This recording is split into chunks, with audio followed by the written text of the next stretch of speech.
নমস্কার, আমি মানবাধিকার কর্মী সঙ্গীতা চক্রবর্তী বলছি। আজ একটা ছোট্ট বিষয় নিয়ে আপনাদের সামনে এসেছি। সেটা হচ্ছে যে এই যে আপৎকালীন পরিস্থিতিতে আপনাদের প্রত্যেকের কাছে আমার অনুরোধ যে যুদ্ধ আমরা কেউই চাই না, মানবাধিকার কর্মীরা তো চাই না।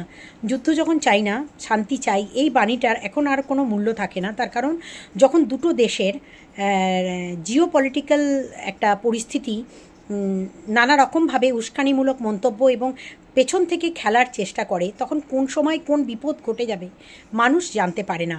তাই আমরা চাইলেও দেশের আধ্যাত্মিক পরিস্থিতি এবং দেশের মানে আভ্যন্তরীণ পরিস্থিতি, আধ্যাত্মিক পরিস্থিতি বলছি, আভ্যন্তরীণ পরিস্থিতি অ্যাজ ওয়েল অ্যাজ আমাদের পেহেলগাঁয়ে যে ঘটনাটি ঘটেছে তার তীব্র নিন্দা থেকে ধিক্কারজনক পরিস্থিতির মধ্যে যে স্বীকার আর্মি অফিসাররা করে নিলেন যে এই যে বকলমে তারা যে ঘটনাটি ঘটিয়েছিল পাকিস্তান থেকে, এর বেসিসে ভারত যে যুদ্ধ করতে নেমেছে, শুধু একা নয়, ভারত তার সিভিলিয়ানদের প্রতি এখনও পর্যন্ত কোনো অ্যাটাক করেনি।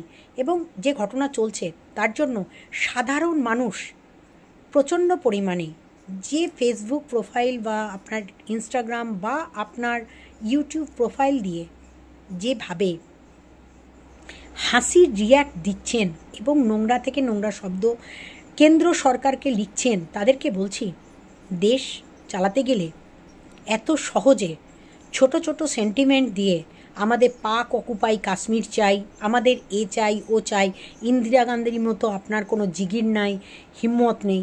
সুতরাং এই সমস্ত বাহবা তোল্লাই দিয়ে দেশের সরকারকে বিপদে ফেলে দেওয়ার চিন্তাভাবনা করে কিছু মৃতদেহ নিয়ে পলিটিক্স করে মোদী সরকারকে হাঁটিয়ে দেবার যে চক্রান্ত বিরোধীরা করছেন, তা হয়তো মোদী সরকার খুব একটা সফল হতে দেবেন না।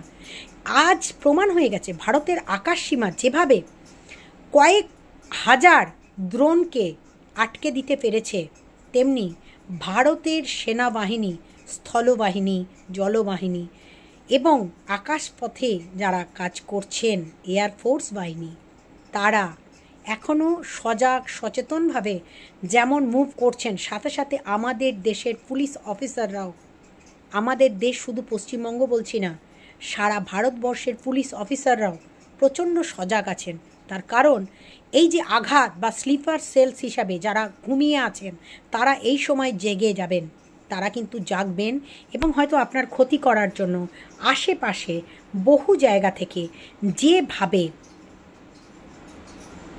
আপনার শত্রু মিত্র না চিন্তাভাবনা করে বিপদ ঘটিয়ে দিতে পারে, এরকম পরিস্থিতি তৈরি হলে সকলকে একত্রিত হয়ে দেশমাতৃকাকে বাঁচানোর জন্য, দেশকে বাঁচানোর জন্য আমাদের প্রত্যেককে একত্রিত হয়ে দেশের জন্য লড়াই করতে হবে। আর দেশের লড়াই করার জন্য শুধুমাত্র সৈনিক হয়ে আপনি লড়াই করবেন না, সাধারণ নাগরিকও যে একজন দেশভক্তি দেখানোর জন্য তিনিও যে একজন সৈনিক, সেটা প্রমাণ করার জন্য সোশ্যাল মিডিয়ায় হিহি রিয়্যাক্ট না দিয়ে দেশের গুরুত্বপূর্ণ বিষয়ের দিকে নজর রাখুন। কখন কি পোস্ট করছেন সেটা ভেবেচিন্তে পোস্ট করুন এবং আশেপাশের দেশ থেকে যারা কাউন্টার করছেন, যারা একসময় আমাদেরই ছত্রছায়ায় পালিত বড় হয়ে এখন এই যে শত্রুপক্ষের সাথে হাত মিলিয়েছে, অর্থাৎ বাংলাদেশের কথা বলছি, তাদেরকে বন্ধু না ভেবে তাদেরকে উপযুক্ত উত্তর দিয়ে কমেন্টে শুধু নয়, অ্যাজ ওয়েল অ্যাজ তাদেরকে উপযুক্ত শাস্তি নিশ্চিত করার জন্য তাদের চ্যানেল দেখা বন্ধ করুন, তাদের বয়কট করুন, তাদের সিনেমা দেখবেন না, সেই সমস্ত ফিল্ম স্টারদের ভিডিও রিলস কোনো কিছু দেখবেন না, তাদের ইউটিউব চ্যানেল, তাদের ইনস্টাগ্রাম সমস্ত কিছু ব্যান করুন, তাদেরকে ইগনোর করুন, এটা আমার আবেদন রইল। তাই সমস্ত এই ওয়াইটি প্ল্যাটফর্মে যারা এই ভিডিওটি দেখবেন তাদের প্রত্যেকের কাছে আমার হাত জোর করে অনুরোধ, এদেরকে আর পয়সা দেবেন না, এদেরকে ভিউজ দেবেন না, এদেরকে রিপোর্ট করবেন, এদের ভিডিও যাতে না চলে, এদেরকে যাতে মানুষ একঘরে করে সমস্ত দেশের কাছে আবেদন রাখবেন এবং এই বাংলাদেশ নামক যে শয়তান জিহাদি মদতকারী দেশটাকে বয়কট করার জন্য যারা হিহি রিয়্যাক্ট দিচ্ছেন, ভারতবর্ষের নানা রকম টিভি চ্যানেল থেকে শুরু করে নানা রকম ভিডিও থেকে শুরু করে প্রত্যেকটা জায়গায় এসে দেশদ্রোহী কমেন্ট করে যাচ্ছেন আমাদের দেশকে নিয়ে। 71 সালে আজকে যদি আমাদের ইন্দিরা গান্ধীজি না থাকতেন, তাদের জন্ম ঠিক মতো করে হতেও না।